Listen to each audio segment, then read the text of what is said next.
Ndikulandireni amalawi anzanga kwina kuli konse kumene muli. Dzina langa ndine Blessing Smith. Program yomwe ichanso ya ndife ayani. Lero ndili kuno ndithu kulipa hamwe pali ya ku Parklands ndithu kuno ku Cape Town. Mmene tikhale tikucheza ndi mkulu wina amene iyu mumudziwe ndithu mumveza mbiri ndithu zokhuzana ndi moyo wake kuchokeranso pachiyambi ndithu. Ali nkhani yambiri ndithu yomwe akufuna kuti agawane nanu ino amalawi anzanga. Choncho khalani pomwepo kuti mumveza mbiri.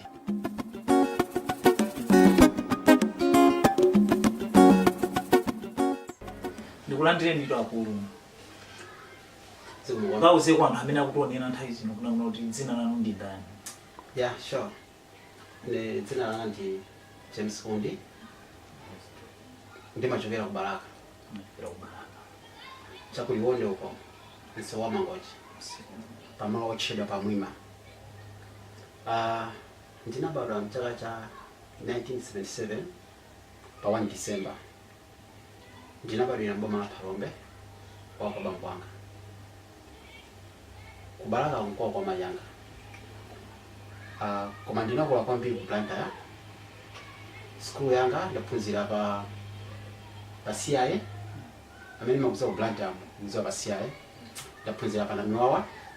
Ndaphunziranso ngakhale ku Mitsini ku Blantyre kumeneko. That was primary school. Komano standard 1 ndinayamba kana Manoro Primary School mboma la Baraka kumelo. Ndaphunzira pa Nkhonde Primary School, school imene ndi yakwathu kumwima. Ndimene ndaphunzira secondary school, ndaphunzira Baraka Secondary School. That's my education. Ndinapanga course pa Skyways Business College. Ndili zambiri ndithu zimene ndikhale ndikufunsani program iyi ndithu ndipo anthu ambiri akonzeka ndithu komanso ndithu ndaona ndithuna kuti ali wokonzeka ndithu kufuna kukamba nanu komanso kuti mumvetsetse ndithu chimene wabwerera chifukwa sindinafunsepo mafunso ambiri koma zambiri ayambakale kulongosola choncho khala pomwepo ndithu chifukwa yonena kuti mkulu ameneyo ali nazo zambiri ndithu zoti mutha kukambirana naye funse kuna kuti kodi munabwera liti kuno mdziko la South Africa? Kubwera kuzakhazikika mdziko la South Africa ndinabwera pa 23 September 2006. Pamene nabwera kuzakhazikika. Munadza abwera poso nthawi ina mbuyo mu kapena kuna kuti kanango munangobwera nthawi imene ndibwera kuzakhazikika. Kumakhala kubwera kusakhazikika kumapita kumabwera kumakhazikika komano kubwera kukhazikika kuti ndakhazikika ndi chaka chino cha 2006. Ndiye tinganene kunena kuti chinakuchititsani chenicheni kunena kuti ineyo kumalawi kuno ndikufuna nditachokapo kaye ndilowe mdziko la South Africa. Kapena ndaliponso malingaliro ena aliwonse kuti mundakatha kuganiza kuna kuti mupitepo kwina kwake. Kapena munangoganiza kuna kuti ndifuna ndipite kudziko la South Africa. Kunena zona zenizeni anthu ku South Africa timabwera ndi zolinga zosiyanasiyana. Sindinabwera ku South Africa kuno kumanga kuti ndidzasake ntchito. Chifukwa nthawi imeneyo ku Malawi ndimagwira ntchito yabwino. Ndimagwira ntchito kuma non-government organization. Yes, amene amanipasa ndalama zambiri. Kwa kwati wanga kumala ndalama zambiri. Analipo ochulukirapo kapena kuti ndina government organization imodziyo? Analipo okwana 4. Panali Africa International, City Source Trust, Eurovision, komanso panali Oxford Bible Church. Dema organization sewa nali pa under organization imodzi imene imachedwa Africa International. Africa ni abbreviation imachedwa Association for Reaching and Instructing Children in Africa. That's Africa. Okay, Africa International. And hena ma organization now amango ndigwisa ntchito kuti ndiayendesere ma project yawo ku Malawi ngati ma orphanage ndisina zotero bina kugawa zakudya kugawa mbewu and the like. Chifake tuti ma organizations. Pano organization ine imene nogera ntchito ndi imodzi Africa International.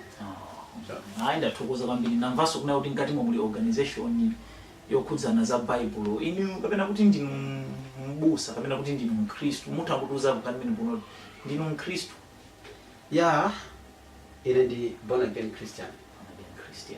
Ma organization asamene ndakusenewa ali pasi pa ndi ma Christian organization. And inalipo nthawi inake kumalawi ndimagwira ngati mbusa that an evangelist so mapita malo siyana kumakalandikira ma crusade ndizinazotero matsegula mipingo komano I was not ready to run church but mango segula mpingo ndongo si abusa kumene ngoko kumaendesa mpingo malaika msipatala ma prison osiyana like ma prison osiyana kumayo kuchako modi ngigulu limene modi zikakhala ntchito za chifundo zinzoti munaziyamba kale ya kwambiri machisomo cha Mulungu ndiye mungwalongosolerapo pang'ono a Malawi ndithuna kuti ulendo wanu ochoka ku tinene kuti kuliwonde ulendo wanu ochoka kuliwonde kuzafika ndithu kuti mdziko la South Africa unali ubwanji ndithu mongo chepa chabe kuno kuti mungoti longosolera pang'ono monga ndayankhula kale sinachokere kuliwonde nachokera ku Blantyre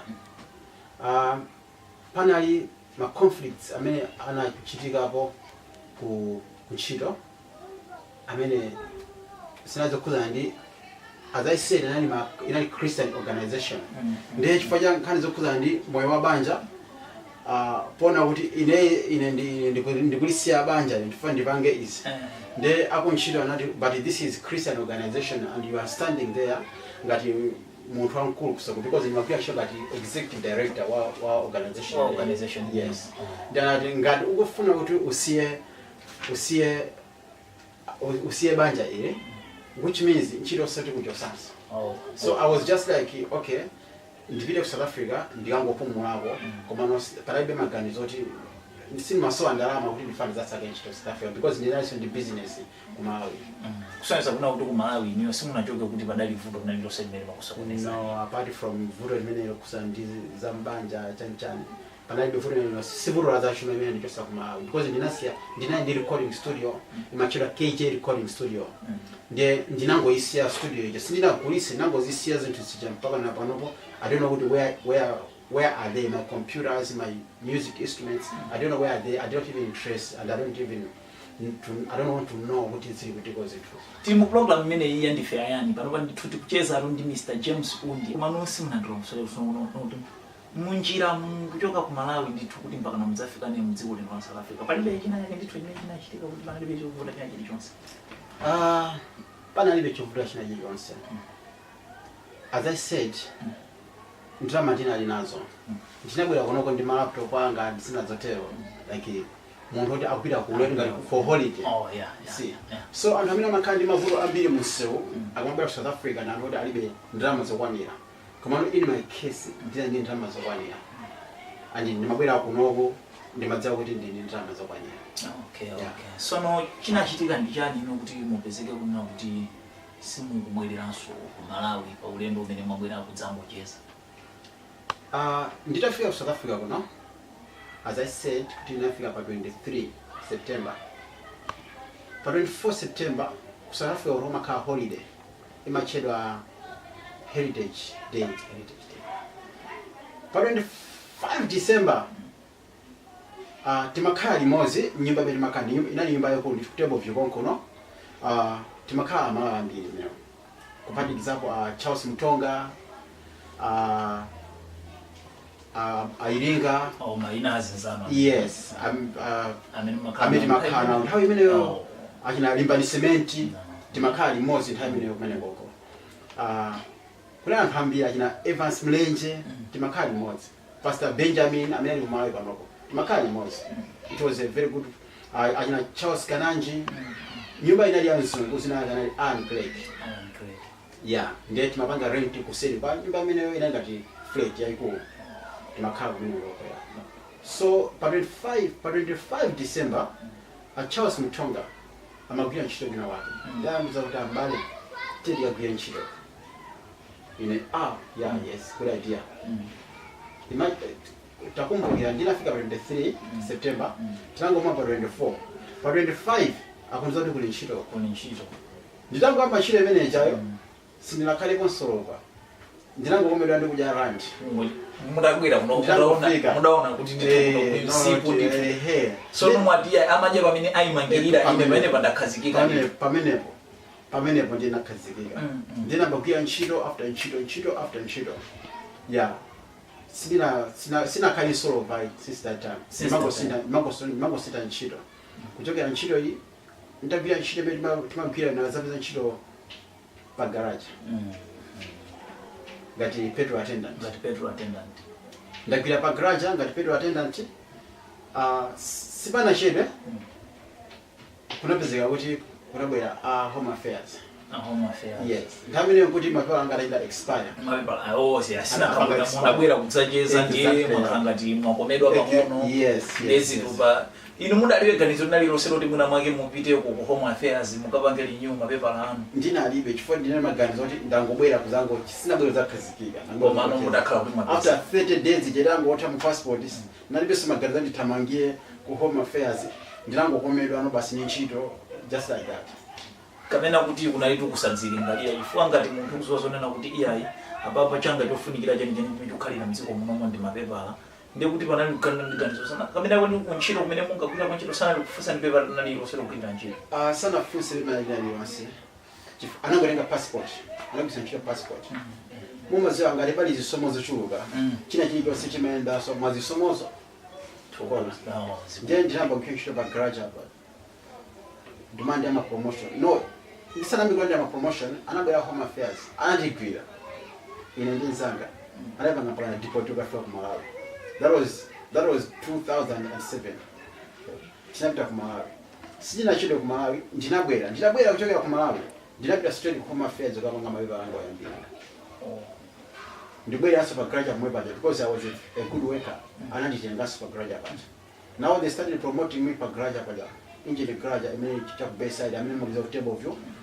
mukoza kudziwa anatipanga promote kuzafika pa second deputy manager pa graduate kufika nthabe ndi masiya ntchito ndinapeza ntchito ina ali abwino kwambiri this time around ine ndi mapepa okwanirana soba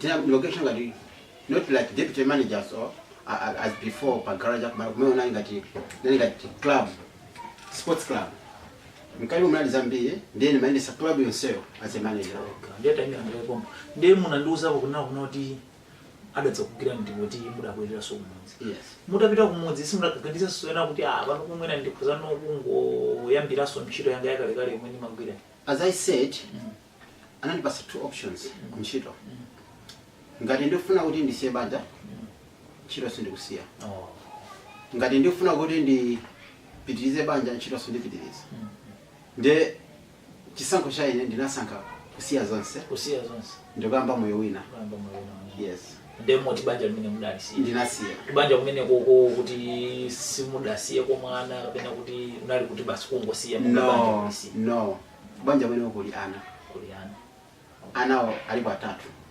pali Desire pali Doreen ndi pali Hannah these are the oldest and ndita kazi ya South Africa kunoko sindinalole kuti ananga akakhale kuti ali ndine ndinawatenga ananga acha ndiumakhala nawo fuka ibone kuti nkhani ndiye ikulu ndi pankhani ndithu za mayimbidwe zindikhulupirira unoti ilipo nyimbo ina yake imene mati mukamvera ndithu imatha kusangalatsa yes nyimbo imene ndisangalatsa kwambiri ndimene analimba Limbani Cement ndi February Martha imene amati zisomo zochuluka ndimamba kuti ya baba msalole ekizaita baba msalole ya msandisiye ndeka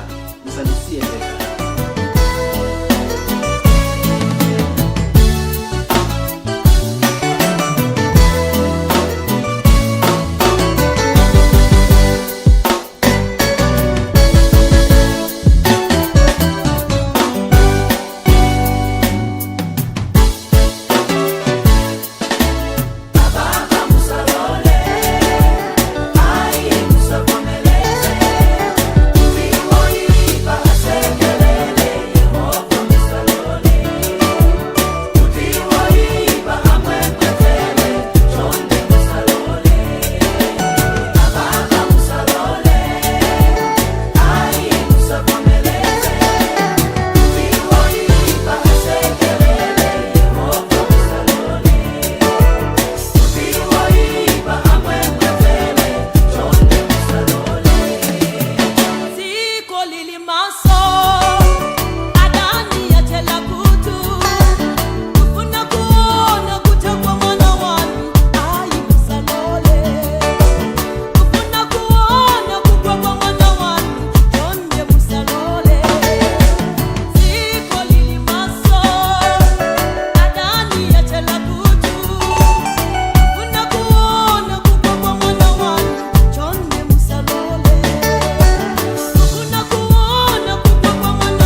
program yake ndiyo mwe chatu ya ndife yani ndithu ndi kukulandira mission ndithu pano pati kupitiriza kucheza ndi nkulu amene tikucheza naye ndithu pali mafunso ambiri ndithu amene tikhale tikumufunsa ndithu choncho program ili kupitirirabe sira paja ponena kuna kuti muda asankha kunena kuti mukhoza kuzisiya zonse ndithu pakati pa ntchito komanso banja zonse ndithu muda azisiya mungamutilongosolerako pang'ono ndithu kuti china chinkapangitsani yenu imene kuna kuti mufuna mulisiye banja lanu chinali chani? Msalimenero lili too deep.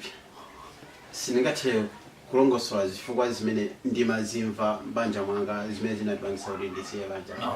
Yeah, izozo ndi chinsisi. Yeah, pachiwa timati kuchimbundi kwayako. Ndatuza. Okay. So tiye tibweleni notafikaso ku dziko la South Africa. Mwafika kuno ku South Africa ulendo wachiwiri ngati eti kuchokera pamene anakugwira ndipoti ku sports club. Yes. Okay. So kumene kuja ndithu life yayambika ku sports club. Tinene kuti ndi kumene mukugwira benchito kuzafika na tsiku la lero. Ayi. Ndinasiyaso ntchito imene kuja ndinapanga resign. Ndinabala munthu osafuna kugwira ntchito kwambiri. Ndine entrepreneur. Ndimakonda panga invest mu business osiyana. So nditachita gather ndalama zimene ndimazifuna. Ndinasiya ntchito ndikusegula mashopu, ndikula truck, ndisegula business osiyana. Kumachita run. Ndimachita run ma business amenewo. So kapena muthakungu athu apo awiri atatu mu business. Ndinali ndi shop Danun. Location. Ndinali ndi saloon location momwemo. Ndinali ndi truck imene mapanga ma removals that's transportation business. Then mapanga sintha imene business yotumiza ndalama Malawi. Ngati imene mapangira amukuru.com. Ndapanga business imene kwa nthawi yaitali. Ndipo anthu ambiri akhako ndiziwa kwambiri for business imeneyo. Moti ndithu si munthu wachilendo kwenzena anthu amakudziwa. Sindine munthu wachilendo. Anthu amandidziwa. Chambali yako noko ndithu kose kuna anthu amakudziwa. Yeah, maka. Akalise amala ambiri osati ku Cape Town kokakono. Mankhale ku Joburg, kale ku Durban akondidziwa ndithu. Kale ku Eastern Cape. Mwaendapo madera osiyana ndithu mu South Africa musanakazike uno Cape Town. No, ndinakhazika ku Cape Town kono. Koma ndimachokera ku Cape Town konoko ndimaenda ma province osiyana. Mungango watulapo ena mu madera amene ndithu mwakhala muli kuyenda. Yes, ndaendako province lino ndendali kuli ma province ambiri. Ma province ambiri, 9 provinces. Ndaendako province yomwe chino Western Province, Eastern Province, Northwest Province, Free State Province, Gauteng Province, KwaZulu-Natal Province, Limpopo Province. Ndaenda kuma province myself. That's impressive. Sure. Senza kunena kuti ma province 9, ma province amene asauli ndi aende, ndikafika ko ndiawiyoka. Kusenza kunena kuti ya sinu munthu wachilendo kwambiri ngona dziko lino. Sindine munthu wachilendo. Ndifaya keso ngakhale chiyankhulidwe chawo makakhosa. Ndimayankhula ndi kuchilemba nkomo. Nkhala kandi tu. Ndinzika. Ndaba apa ndithu ndiyezera nje sekuita kuonekera. Okay, so no apa tikapita kunena kuti no anthu akamati amamudziwa bwino James Wundi. Tinganene kuti amakudziwani bwino ngati kuti panopa ndinu munthu wotani. Sindikudziwa kuti akamandiona amandidziwa ngati munthu wotani. Koma chomwe ndingalongosole ine ndine James Wundi. That's all. Anthu ena athu amandichula maina osiyana mene akufunira iwo. Like panopo amandicha Shadow MP. Sono munthu akamati tu Shadow MP. Dzina lawo MP sitimabwera pomwe chisawa ndiye kudziwa tonse kuchoka kumudzi kuna kuno litse member of a parliament. Ndiye akamanena kuti Shadow MP kapena kuti mudachita kodale so pena pali. Ndale sinachita poyo.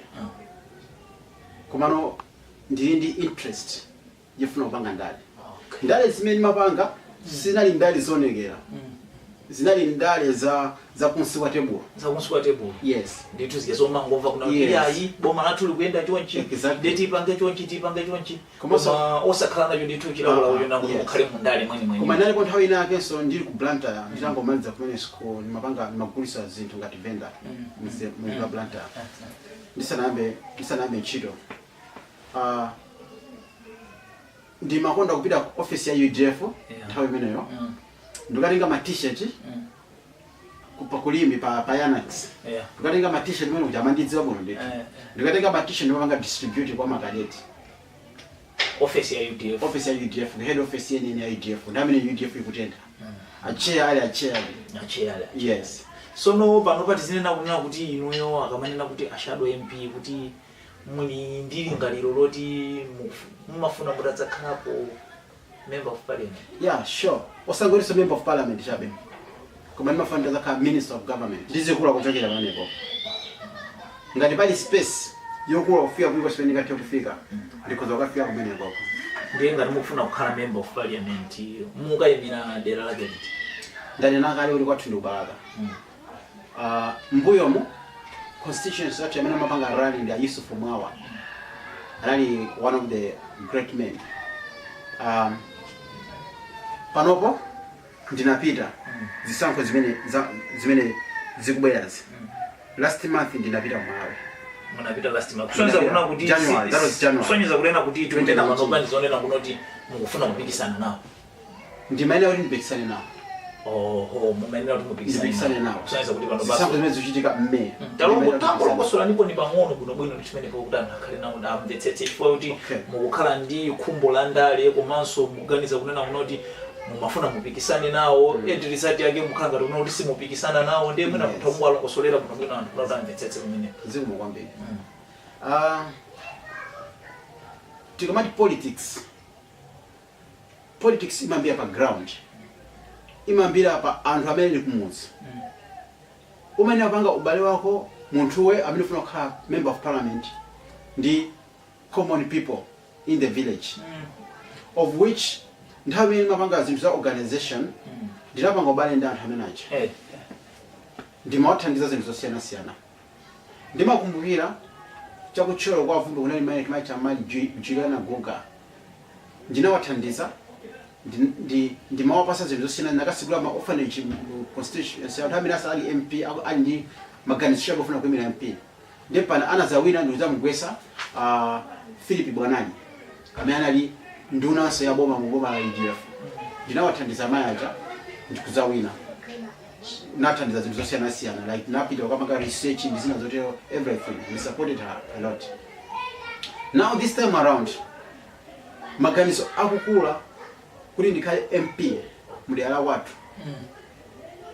I want to approach the people and they are what to reach. Abene munapita apa pa ulendo. Yes. Before this time. Last time yes. Ndinakapanga approach. Sonza kuti misimu nthu achilendo nditumbu. Sindine munthu achilendo. Akudziwa ndilitumbu ndiyo khumbo lanu lonse nditulofuna kukhala MP wa dera lawo. Angodziwa kumene kuti cholinga changa ndifuna ndikhale mphungu wa kunyumba ya mamulo panopo. Komano akundidziwa ngati munthu amene ndima ngati problem solver. Mudera wathu. Okay. Now nditapita this time around January. Unfortunately ndimafuna ndikayambe ndali panopo ndikambe panga campaign.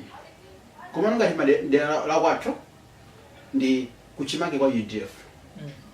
United Democratic Front. Yes, United Democratic Front. Ndiye ngakhale pakhali zipani zina zosiyana-siyana ozikhayo kuti zili mboma zipani za kumasizima awirayi achiya anankha kuti kuchombondi ngati kuchipinda kwake kwake kwenye kwa UDF. Yes, kuchimake kwenye. Nditafika kumene kuchako ndinakapeza ma primaries atachitika kale mu chipani cha UDF. Sinafuna kuti ndipikisane nawo ndime independent tikamandi. No. Mena mutenge kuzina so zimene zachuka. No. Chifukwa ndinadziwa kuti ndi UDF yokha imene ingathe kuwina mudera. Yes. Then after kuchitika ma primaries amene anawina ndi Nzimayi Gwesa president MP amene president MP wathu wanopo, which means amene ene okhala MP malinga ndi protocol ya dera kwathu ndi Nzimayi. Munthu kena kuchokera ku UDF. Exactly. Ndi mmene zimayikhalira. Ndi mmene zimayikhalira mundo ndi padasi kawo ndi nakadabwera. Chibwere democracy ku Malawi mchaka cha 1994. Ndi Malawi kuti abwera democracy. Yes. Ndi amene yakhala UDF mpaka na panopo. Ndi dala UDF basi. Ndiye inu mukapita ndi 2024 lo kupita kuti mufuna ndi 24. I think izisankho zinazikhala ku 2024. Ndiye kuti inu mukalo wapatiki mulipita ku tikiti so ya UDF. Monga ndalankhula kale sindipita 2024. Fandika 2024 ndikhandira chilebanso. I must go now. Maga kuti ya mpoti afuna kwayimirira anthu akukhala mdziko la South Africa. Ino zimene zikuona kuti sizi kumapereka be chithunzi kwa anthu akumudzi kwanu kuti akufuna mwina phungu kuti adzikhala naye ndithu kunyumbako. Ndimamva kuwawa mtima mwanga. Ndikamaona zinthu zimene akuchitika ndela kwathu sizi kuchitika. Ku South Africa kuno kutaphunzirako zinthu zambiri. Taphunzirako good governance, because when we are talking about good governance, imene yakuchokera kuma constituency ndikafika ku top government, kafika presidential or president. So nomukatero kusenza kuna kuti muli kuno mdziko la South Africa mumatsatanso ndale za dziko la South Africa. Si ndale za South Africa yokhano. Koma ndimasala ndale za dziko lonse lapansi. Kusenza kuti muli pamene pandithu ngati munthu ndale. Yes. Okay. Ndimasala ndale za South Africa kuno ku Mozambique, ku Asia, ku UK. Ndiye mukate mungangwala musulepo chabuno mwina anthu kunena kunoti pakuona kwanu ndale zathu za kunoko ndithu ndale za kwathu kuja kumudzi ku Malawi ndi ndale za mayiko ena amene niyo mbona kuti mumatha kuwatsata zikusiyana pomanje. Zikusiyana kwambiri. Ndale za kwathu Malawi mostly poor people, they get used. Amafika nthawi ya campaign ndiwauza anthu aja tikupangiranisa kuti akasankhidwa pampando ka MP kapena president amayiwalira china chilichonse chimene amaongeza anthu akumudzi aja, and amasamukanso mudzi mocha ndikakhala mtown, let's say ku Lilongwe kapena ku Blantyre. Kusonyeza kuti inu simungachite zimene. Sindingapange zimenezo. Iniyo lando ngadzakhala kuti mukhala MP ndithu wadera la kwanu muzaonesa kuti muzakhala mudzi kwanu. Ine ndikakhala Paliwonde. Ndikakhala Paliwonde pali ka center ndikumangana dera langa lonse. Anthu ngadali ndi mavuto mudzi mocha. Ndera licha. Azitha kwandifikira. Ndikundiuza chipena kufuna. Pasakale zochinga kuti singate kwa kumanda MP athu chifukwa cha izi. No. Ndine munthu wawo, ndine mwana wawo, ndine mtumiki wawo. Pena kundiuza chipena kufuna kuti ndikayankhule government. Pena zimatha kukhala kunena kuti ya izolonjeza ndithu zimakhala zikutero, inde ali esamakhala mwinaso akutero. Mwinaso osewa amene adawina ndithu adapambana ndithu zisankho amakhala kwauza anthu akumadera kwawo kunena kunoti yayi ine ndidzakhala nawo ndidzapanga zakuti. Anthu akubalaga ndela kwanu ndithu kwene akukhulupirira ndithu chimene mukuchikamba pamene papachi ndi cheni chimene mutadzawa chitika. Anthu ane akundikhulupirira. And chimene chatipangisa kuti ndijoine ndale chifukwa chakuti sindikugwirizana ndi ndondomeko imene akuyisata anthu kuchoka kumudzi kwa anthu awo ndikakhala mtown. Pali zinthu zambiri zimene zikuchitika. Ndifuna ndikuwuzeni dera la kwathu kuyambira kumayambiriro kwenu kwa boma la MCP mpaka nazafika boma la UGF mpaka na maboma onse amene akhala kusintha boma la Mayi, boma la Mutharika, the Mutharika Zamini. Kufika panopo MP amene anapanga kuchitukuko chimene anagwirizana nacho bwino dera la kwathu ndi Yusuf Mwawa. Yusuf Mwawa ndi munthu yekhayo amene division anamanga maskulu ambirimbiri, anamanga mabridge, anapanga zinthu zambiri mu dera la kwathu. Kumene kuti iniyo mundati mwapita ndithu mwakhala MP zimene mukhoza kukachita nzongonjezera pamene iwo adachita kapena kuti muli nayo njira ine imene mufuna kupapanga. The problem is Yusuf Mwawa atachoka ma infrastructures amene anasiya samangide maintain ambiri anaonongeka. Ma infrastructure ambiri anaonongeka ngati ma school ndi zina zote zinaonongeka. Zingofunika kuti zikonzedwenso zipangidwe maintain panalibe maintain ICU imene machitika. Imani ndikuza ndi chinthu chimodzi. Member of Parliament amandira panthawi imene munthu wangu nyamuka ndikakhala member of Parliament wasankhidwa boma limampasa ndalama zokwana loan yokwana 20 million kwacha ngati startup yake. Okay, akonze mavuto ake amene akumuvutitsa. Okay, achotse umphawi wake ndi 20 million kwacha. Okay, mukati achotse umphawi wake wa person. Okay, ngati analibe galimoto akule galimoto, ngati analibe phone yabwino agule phone, ngati analibe laptop agule laptop. Amapasa ngati package ngongole like something like 20 million. Okay, now amapasa ndalama zina zimachedwa development fund, constituency development fund. mamiliyoni iso angapo. Okay, ndama zimene jazo simafunira kuti azikhuze asazikhuze. Okay, sizake ndama zimene yanzanthu akumuzi ndi amandya ndrama about 2 million kwacha every month. 2 million kwacha every month yake ya person ngati ayesere sonyeza ino zosenze zimene mukuzikamba apa zimuda zifufuza kale muno bwino ndipo mbuzi ine monga munthu andale ndikudziwa kena kale basi. Okay, now akanyamuka kupita ku parliament timaita kuti sitting. Okay, amandya soma ma allowance mene kuchako. Okay, sitting allowance, all those allowances ndi jera limene amakhala anthu ambiri ma MP ambiri amamba akaye kudya ndrama no ndikise ntchito chichewachi amamba kutafuna ndalama za development fund azijegede kuzimaliza. Okay, ndi amazaja ndrama za salary yao amazijegeda ndi kumaliza. Ndi amazaja salary I mean loan out 20 million ija ndi kudya zimene zicha. Okay, now kuipisisa kwa ma MP amene nawo watu kuja kumenya we are very blessed kumabwera mabungo osiyana kuchokera overseas osiyana ndikuza ni magwe chito mabungo ndi akafika mabungo yacha amachita implement project mdala la kuti ndimo pezeka kuti ma MP aja amafuna shaka asuseso pa ndama za yani za mabungo ezicha. Do you think it's not that heartless? ndikubwera ndikaye pamono tsono mungaza mwina nobano kuno ndali ndithu kudazidziwa kuno bwino ndithu ndali zakwathu kumalawi kuja tinganene kuno kuti chilipo chimene pano pali munganene kuno kuti at least chikundisangalatsa ko. Yeah, democracy ilipo mukaonesa ndithu kuti democracy ilipo mukukiriza napo. Yes, democracy ndiye ilipo. Wina aliyense akuza kuyankhula cha kukhosi kwake ndichifake muona Dr. Saulos Chilima akwisa ntchito ufulu wa democracy wow tuka mu DPP ndikambisa chipani chao yete adakali muboma adakali vice president. He's just playing around with his democracy. So that means democracy need to know. Yes, democracy ilipo.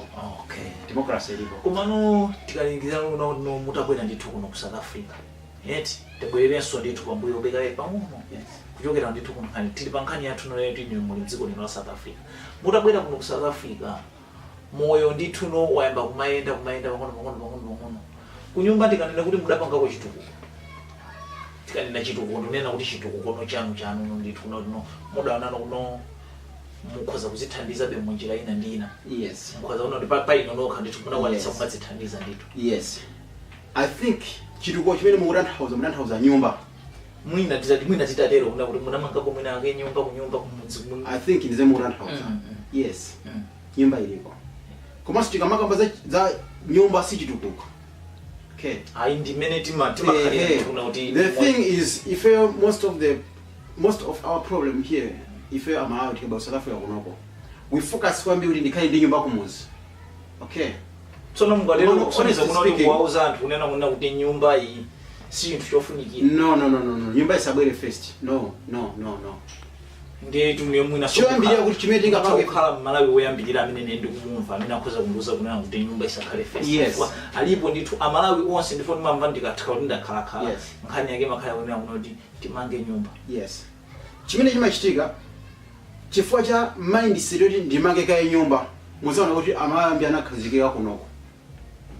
Chifukwa chimene chimachitika ndalama zija amangotumiza kumuzi chako iwo aja kumuzi chako kulibeko nyumba jama mangia ndi amayi yawo uncle wawo chimwe nawo ndi nawo tero. Now there is this sick mindset anthu akumuzi amaganiza kuti munthu akakhala South Africa ndalama amangochola ngati nkhwani.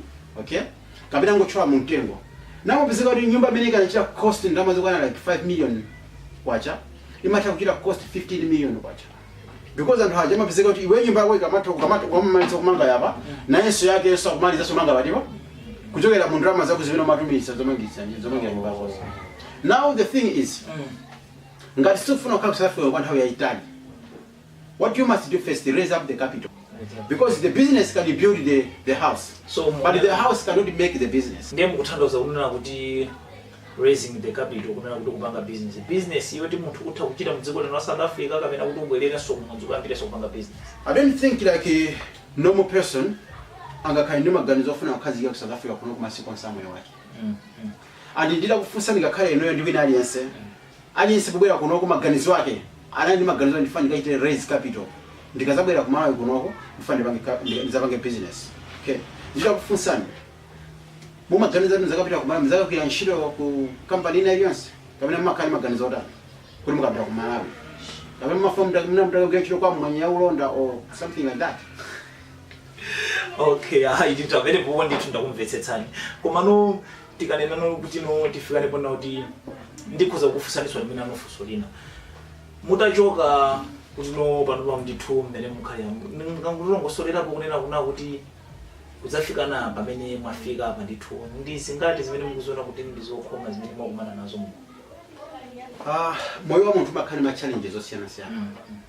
Kwa ine I don't call it zokhoma, I call it challenges of which a human being, a living person must face them. Do not expect soft life. This day so comes alipo yena anakufuna kungokwera kutoka hapa kufika na mambo. And my challenges amene makumana nawo moyo muno ama ndibanga, they make me strong.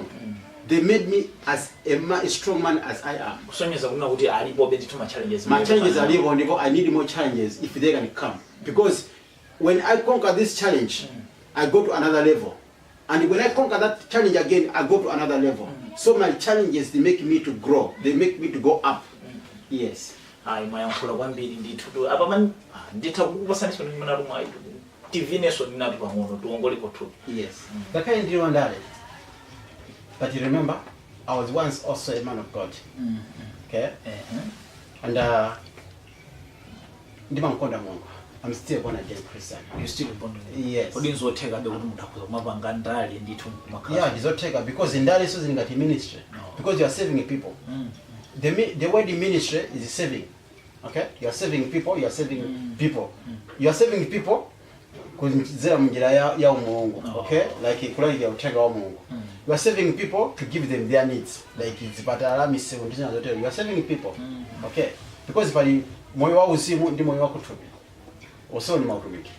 Okay? Nde nyimbo imene ndinga konde this time around. Ndi nyimbo ya Alan Chiba. Ndima fulisitsa.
mmene muli lino kuno apa muno ku South Africa tinganenezonena kuna kuti mutapanga zonse mutakhana ndithu kuti mmene mwafotokozera muja kuti banja munalisiya ku Malawi mutafika kuno simudaganiza zoti mukhoza kukwatira.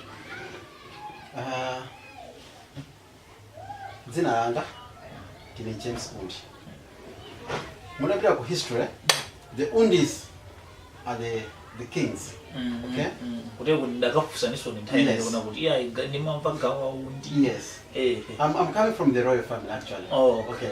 So the Undis being the royal blood. Do you think royal blood can live without a woman? That is what I was asking now. It's impossible. Okay. It's impossible. Quite impossible.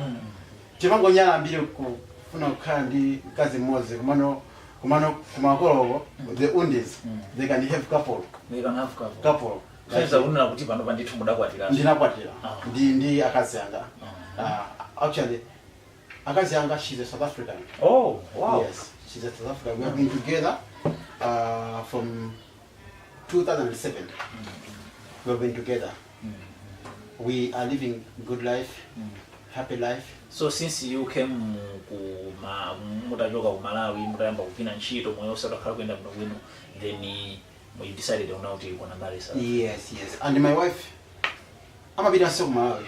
Amakudziwa ku Malawi. It's not like she's ndinapereka lobola napita ku home affairs kena kai kusinapanga panopo akanisema so it's a legal. Yes, I'm half Malawian, half South African. ID and just nakonza. Okay. So I can say I'm half South African, half Malawian, but I'm proudly Malawian. That's why I'm going to ndipita ndikakhale kwathu Malawi. They khala kuti no nditunyamuka nawo ndithakazi wanu no sezeka khala ku Malawi. Anaoka ndamene ali kunoko they are doing good at school. It's very good. They are in high school. Ana tinene kuti mukati ana kusonyeza kuna kuti ana kubanja loyamba lija. Yes. Muda watenga so exactly. Desire alikuwa mkono, Dorini alikuwa mkono, Hana alikuwa mkono.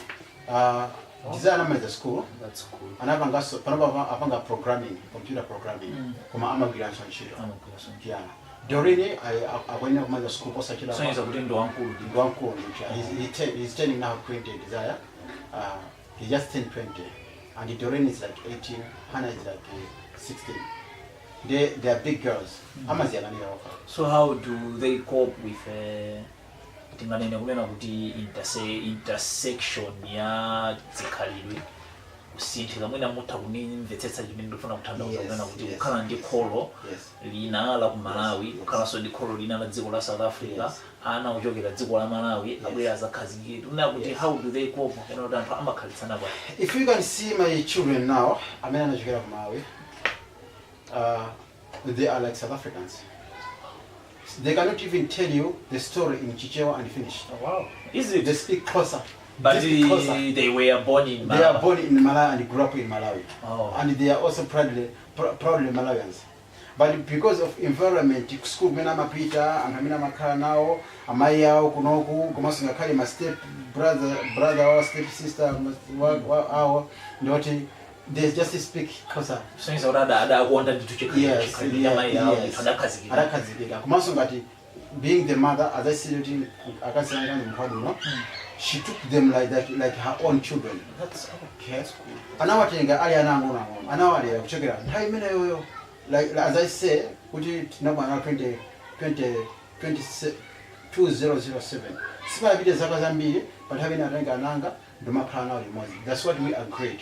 Kuti anasinga wasiya kumalafi kumakhala konoko ndomadya nkhuku ndomamwa yogurt iwo mwino chakutuwa milomo. No, that's inhuman. No. That's inhuman. Yeah, and mundu kungobereka ana kuwasiya uko iwe ndomadyerera konoko anakwa kuvutiwa. That's inhuman. That's what I think that's what most of the Malawians do. Timangomva kunena kuti adasiya mkazi kunyumba akuti akapitaso kuiyayi akwatiraso.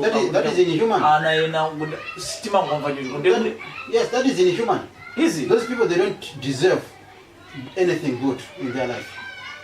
How do they feel? Asiana kumziku chao, akuvutikana, they don't have education, they don't have food, they don't have money, they live that poor life, you know. Where kumaza jerera. Inuyo tinganene kuti mukakamba education, nganene muna kuti munake school munafika nayo bati. Yes. Ndanena kali kuti school naphunzira papa secondary school paka na form 4. kumalawi napita ku Skyways business. chifukwa chimene ndafunsira funso limenelo ndichonena kuti kutha kukhala kunena kuti kholo Yes. likapita ku skulu limatha kudziwa ubwino wa skulu kuja kotero kuti ana akamabwera kumbuyo athaso naye kuwatumiza ku skulu. So no kwa anthu amene tikunena zonena kuna kuti amatha kungobereka ana osawatumiza ana aja ku skulu osayang'anira za moyo wawo ana aja amakhala kunena kuti kapena kuti mwina sadapitenso ku skulu kapena ena kuti adapita ku skulu kumene kapena kuti chimakhala chili chati kwenikweni. Kusamala mwana wako si skulu koma ndi umunthu wako. If you are a real human being umayenera kusamala magazi yako because ananu ino ndi magazi yanu and ananu sana sankhe kuti abale kuziko ino lapansi. Okay, anabwera chifukwa cha inuyo anabwera kuziko lapansi. Now you must take care anana amene munabweretsa kuziko lapansi. Ngati nimukoti pa kusamala ananu, whom do you expect to take care of your own blood? Inhuman. Yes, that's inhuman. Inu banja lanu kudabadwa mwana angati? Hey, that's a good question. Ine ni mwana number 3 badwa family ya watu. First born ndi Nyamata. Zina lake ndi Stanley Undi. Nabo 1973. Ndipo anazabwera sister wanga Grace Undi. Anabo 1975.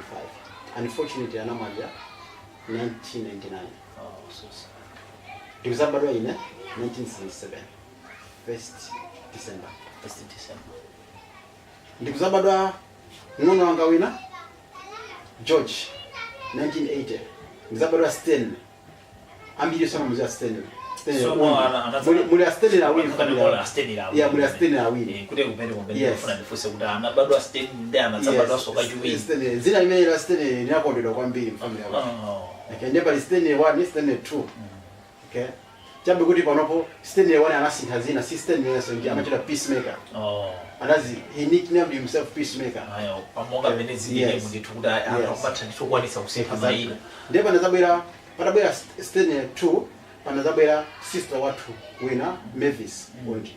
Ndizabwera Enoch Undi. Ndizabwera Osiriza Biswick Undi. So in total tinabwera anakwana 8. Wow, that's 8. Asikana awiri, anyamara 6. Anyamara kusefiti hiko hili moyo, asikana mozi anamaliya. Wasansika na mozi wa number 6. Yes. Kuza ni makolo watu anamalira, bamondima hiyo sanamalira. Ndi nasa ndia gogo mena tilela kwambiri. Abago makolo awa amai yao amai yanga. Amai. Oh. Yes. Alimoyo. Panapa ndi something like 82 years. Into something ndimafuna zifusa kutero kuna kuti ngati mukuoneka iniyo wamkulu chochi ndi kunena kuti agogo ano akakhala kuti ali. Yeah, 82 years. It's a blessing to have her. Oh. Ndi sister wanga amasamalira agogo watu kumuzi. Watu kulonde. Chisamaliro ndishita. Yes. Ndi Enoch mumathandizana. Of course yes. Singawa see that's our pride. Tinamangira nyumba yabu, you know, she's living good life. Tukusendera atu kumapeto kuti tukwa program imene yandife ayani ndipo. Okay, pamapeto peni tu ine ngofuna kuti ndichani ndithu chimene ine pano mamutha kuwaphunzitsa Malawi ena amene ali kuno ku dziko la South Africa komanso ena amene ali kumudzi kuja ku Malawi. Choyamba ndifende yankule ndi anthu amene ku South Africa kuno. Anthu amene ku South Africa kuno mostly chikangoloka border ya Beitbridge kungolowa mziko muno. Vision ine simetina linayo kuti ndikapita ku South Africa ndifuna ndikapange is my dream is also made my fault tukwanirise kunoko timaiwalia nkaka ndi uchi amatera we always timatengeka ndi zinthu zimene zikuchitika kunoko timachita carried away ndi situation imene ikuchitika kunoko. At the end of the day mzapeze kuti anthu akukwatira ndi kukwatiwa ena amapezeka bwa ndi akazi ako kuchoka kumalawi kuja kufika kunoko mabanja ndithu kuti banja likutha mkazi ngofika kunoko kusinda chikaliro choti ndi mkazi amufuna naso akali mamona komanso naso mamona se kufika kunoko mapezeka kuti zoti awandi akazi ake amaona ngati akazi ake ndi mphepa sinkazi sokomwe akutakona akazi ambiri okay kuona mkazi uyo kapita akona kabanja apa akona ngasi ngakhali vision imene ali nayo ndemo ngawalangize chotani ndithu anthu ngatamene wachipendeka walangiza nchoti asaiwale vision aina kukumbuka chifukwa chimene anabwerera kunoko. I would have advised them if they can write down in the book before you leave. Musana nyamuka kumawe kuchako kubwera kunoko. Please write down in the book. Ndichani chimene chakukyosene kumawe kuchako kubwera kunoko. Mukufuza tani kunoko, mukufuna chani. Lembani pansi chimozi. Ndipo muzike mu ndondomeko ndi nthawi yake kuti okay, ngati ndidapita ku South Africa, ngati ndidapeza ntchito, ndifuna mu period yoka chaka nthawi iyi kuzafika iyi ndipange makuti. Nthawi iyi kufika iyi ndipange makuti. Uzilembe zinthu cha mu ndondomeko, timati smart. Timati smart. Yes. Exactly. Yeah. Zimathandiza kuti munthu ukwanise zimene kuzisoya in time. Kwenza kuti ine nditumudakwaniritsa ndithu. Ine ndinakwanirisa. Komanso in the other way around ngati ndinakhazikika kunoko nditangokwatira komanso itabwesa ananga kwa ngotheka wina wake alinkuonera program iyi akufuna ndithu adzafunitsisa ndithu atadzakhala na vision ndithu zakhala kuno role model wanga ineya I think Bambo James Undi adapanga chakuti asazirekeze kwambiri ndine ndili ndi nyumba kumuzi komanso kuno ku South Africa kunaonda kula farm ndili ndi farm ndamanga nyumba kuti kumene kwako. Okay, chifukwa chani ndapanga zimenezo chifukwa kuti akazanga ndi South Africa anangaso mostly ndi akunoko. Okay, ndapangira maziko kunoko, ndakapangaso maziko kuti ku Malawi. Okay, ndikuti ndikunyamuka ndipita ku Malawi, ndikafika ku Malawi kuchako ndikapangaso invest ndalama zimene ndili nazo, ndikapangaso invest ndikaseba ma businesses ndichitukuja kwacho chimenecho. Okay, so anthu asaiwalire vision imene anachokera kumuzi kubwera kunoko. And the other thing is sometimes anthu amakhala kwambiri South Africa kunoko chifukwa cha anthu amene ali kumuzi kucha. Okay, because let's say ngati mwana wawo ali South Africa kunoko. Okay, ama siya zonse zimene akupanga kumati mwana wanga ali South Africa ndi every problem vuto nali onse achimwendo kuno njala. Umatha kungoyitana uli yayi palibe ponchere pakhomo. Pano palibe nchere. Pali mavuto nako kuti anthu aja kumuzi kucha akakhoza kuzimira paokha ndikumazithandiza. Ngati tifuna kwathandiza anatifunsa kuti afuna mina capital or azimanga ka business kena kake. It's all right. Komano we are lazy somehow. Ndiye chimangoti achimwena ku South Africa achimwena panga mabota achimwena panga mabota. Zimene Yesu zimapangisa zimadalikisa nthawi ya mwana wanu, amuna anu, achimwene yanu, bambo anu kapena chimwali yanu zimadalikisa nthawi yawo yokhala ku South Africa kunoko. At the end of the day amakano use ndimo ku South Africa kunoko samaonanso ndi akakhala chimwene. Yes, anachona. Yeti ndino yokumuzi kuchako amene munapangisa kuti azachoine ku South Africa. Chifukwa chakuti you demand too much, you are expecting too much from him. And the other thing, 25 kwa ndi anthu amene muli ku Malawi. If you can see people amene akaya South Africa kunoko anthu akuvutika. People, there is no jobs here in South Africa. People, they are suffering. People, they are sleeping mikuku nyumba za mata. People, they are suffering a lot. Marobot. Amalawi ambi akumakhala ngakhala even osaja kusowa zakuja. Kodi ndi Amalawi wakhakuti amene akusowa ntchito. No, we are talking about Amalawi. Panoko. Ziko lino ndi anthu amitundu yosiyana. Koma bodu kamba za Malawi. We are focusing on Malawians. Machanga na kamba za machanga, Mazimbabweans kamba za Zimbabweans. Koma we are talking about Malawians. Please, ngati muli ndicho chita kumuzi. Don't throw it away kuti mufuna mboyo ku South Africa. South Africa amene mukumuzi wanu amene ali panopo, samene mukumuzi wanu wa last week. Ziko la South Africa panopo likulowa pansi. Zinthu zikusintha, moyo ukuvuta, zinthu zikudula. China chili kyonse pano chikuvuta. Now you must know that, please, my fellow Malawians. Zinthu sizili bwino sizingati president yekale. Pamene patunde pamabeto penipeni pa program yathu ya lero ya ndife ayani imene ndithu tsiku la lero timacheza ndi Bambo James Undi ndithu ochokera mboma la Balaka amene ndithu tamvapo tuzambiri zimene atiphunzitsa ndithu ndikhulupirira kuti wanzeru watolapo kenakake amene amafuna ndithu kungomva kuti nayenso amvepo nkhani wangomvanso nkhani koma ndithu ndikhulupirira kuti program imene iyi ambiri mwaphunzitsika komanso chilipo china chake chimene mwatola zikomo kwambiri ipitizani kuonera program ya ndife ayani.